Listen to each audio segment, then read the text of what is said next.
Hello, this is my special education interviews for EDL 853. My name is Prentice Potts. I hope you enjoy it. So, just an overview of what we'll go through on this presentation. Go over on this presentation. We will be discussing the child find procedures, challenges in special education, the most rewarding part of the job. On slide 6, you'll get the best advice for special education. Working with parents on slide 7. Slide 8 will be advice for first year administrators. Slide 9 will be the roles of a special education teacher as well as the principal.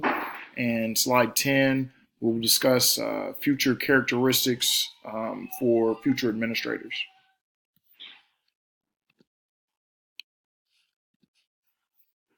So, child find procedures. Well, let's talk about the people that I interviewed. I interviewed Leslie Simons, who is the assistant principal at Washington High School. I also interviewed Terrence Jordan, who is the SPED director, also a SPED teacher at Leavenworth High School. And then I also interviewed Benjamin Wright, who is currently now, he just became a SPED teacher, but he had been a para for I want to say about 13 years before becoming a special education teacher this year. So in child find procedures, some of the things that were discussed were kind of similar. Mr. Wright, who would be on the right column, the paraprofessional, didn't have much information on that, hadn't really had experience on it. Miss Simons and Mr. Jordan, who have been in education a lot longer, Mr. Jordan's been in, I believe, 30 years, close to 30 years. Miss Simons, 10 plus. But some of the things that were discussed, anyone picking up a student must not only be able to must be on the student's contact list. They must have a picture ID. All guests are expected to go through metal detectors and check in at the front office. In 2019, our district, USD 500, will be creating a secure entrance to eliminate people running into the building and not checking in with the officer at the front office. Mr. Jordan identified 7 main elements of the child find programs. Public awareness and professional training are critical for the success of the child find programs, and following state policies regarding the child find procedures are essential.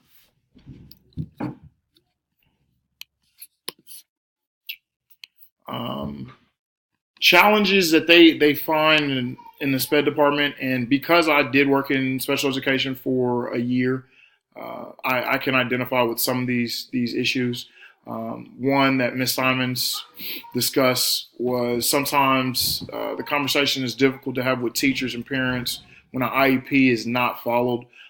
This is very, very common issue that we run into because most general ed teachers aren't familiar with special education laws. Mr. Jordan discussed dealing with multiple disabilities. He's done everything from low, moderate to high risk. He's done life skills. He's done many different things in special education.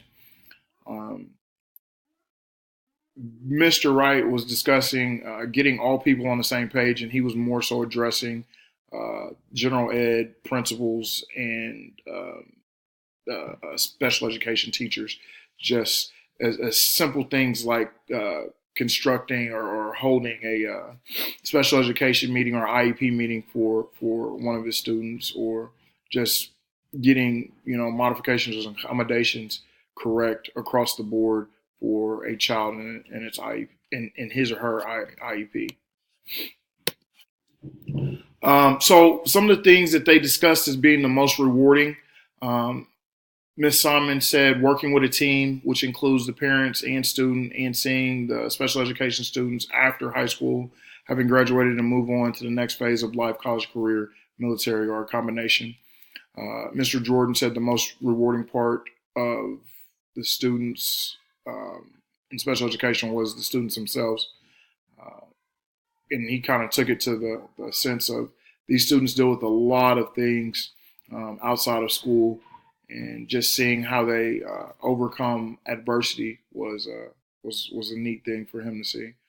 And Mr. Wright discussed the kind of like the aha moment when everything comes together and it finally clicks, and the students understand a concept or really start to grow. So, advice for supervision in special education. Ms. Simons discussed as far as special education not being any different or being treated any different than anybody that is on our staff now. Uh, the goal is to grow the productivity of students so they can be better adults. Um, so, SPED or no SPED, she keeps the same expectations for all her teachers.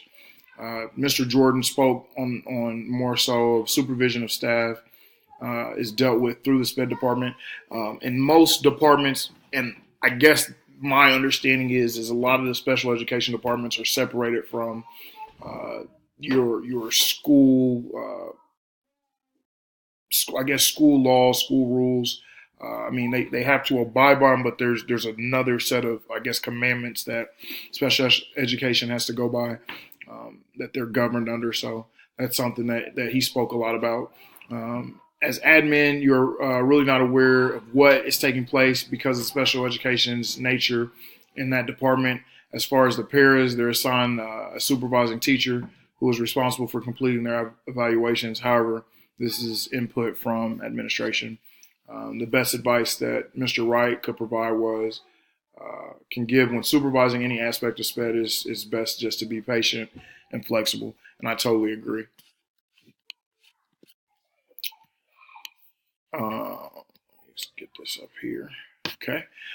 Working with parents, as a general education teacher and a formal SPED teacher, I think this is pretty similar from all three. When I spoke to him, I heard a lot of the same things echoed. Ms. Simon spoke about general ed, SPED. The work is usually the concerns. I mean, her job, is to make sure that everything is available to listen to their concerns, investigate any concerns, and provide the most impartial decisions based on administrators' ability and a belief that all students, all of them are her students. My discussions, Ms. Simon's discussions with parents is the same. If they were in the same place, she'll listen and be as fair and as honest as she can be. Mr. Jordan, Coach Jordan, when parents are informed, when parents are informed, they tend to trust you a lot more and a lot earlier than most of the teachers when it comes to the building those relationships. Parents are always going to be parents, and they want what's best for their students and their kids. Some are really hard to deal with. They're enablers of their child's disabilities, issues. He talked about sometimes that parents use the school system as babysitting systems versus a higher learning. Man, I can't talk this evening. A place for higher education of learning. So that's something he spoke about. Mr. Wright spoke about communications being the biggest element, and not being able to do it kind of hinders how we work effectively. So it's important to make sure that all parties involved with the education process of a special education student are on the same page and working towards the same goals and same outcomes. So the advice for first year administrators, Coach Jordan was a administrator for, I want to say, maybe 3 years. He was an athletic director. Mr. Wright has been in education for a while, but as far as the teaching aspect, he just crossed over. So Ms. Simons has been a principal for, I want to say, 4 or 5 years. And one of the things she always kind of speaks to me about is being able to find some kind of role model or mentor, as far as administrative mentor, to kind of cling on to and kind of study them, watch how they behave, watch their mannerisms, things like that. And then, just continue to read and continue to study But one thing that she said during this interview is take time for yourself outside of school to keep a notebook to document everything. Basically, it'll be something that I can reflect on when I do become an administrator. And, I think the biggest thing, like I said, she said, learn something from a veteran or several veteran administrators. So, um, Mr. Jordan spent time in the special education department, not just walk through and evaluate. And I think that speaks volumes, because I think the more you understand, and I say this on a higher level of not just special education, but the more you interact with your kids in your building, the better understanding you have for those kids, the better the relationships become, the stronger the bond and relationships are, the more likely kids are to talk to you. So that's huge. And he also echoed what kind of Mr. Wright has been saying through the entire interview was you have to be a really good communicator. You had to be transparent with things, say what you mean what you say, and kind of live by those rules, and everything will be okay. Another thing that I thought that Mr. Jordan said, he said, when dealing with special education, you have to have a sense of humor. Um, if if you don't laugh, it'll drive you crazy, and I've heard him say that many times. So uh, it's a good piece of advice. Mr. Wright, biggest thing he said was be flexible and be willing to communicate. So the role of a SPED teacher and an administrators, the role for special education teachers, building principal has to be the team. They rely heavily on a special education teacher to advocate for their students, and when they need us to step in for additional support, administration is there to hold SPED accountable, general ed teachers accountable, and make sure suggested resources are manageable for the building.